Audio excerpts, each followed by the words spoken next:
আমি আছি সাতক্ষীরা জেলার আশাশুনি উপজেলার গুণাকারকাঠি মাজারে। আচ্ছা, মাজার শরীফ বা রওজা শরীফ, এটা মূলত শাহ আব্দুল আজিজ রহমতুল্লাহ আলাইয়ের মাজার শরীফ।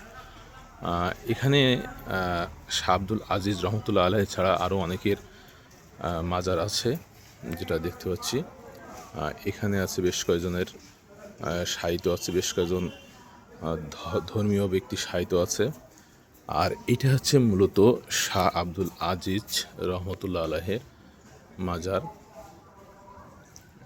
এটা ভিতরে এবং লক করা আছে, ভিতরে ঢোকা যাবে না। তার পাশেও বেশ কয়েকজনের মাজার আছে।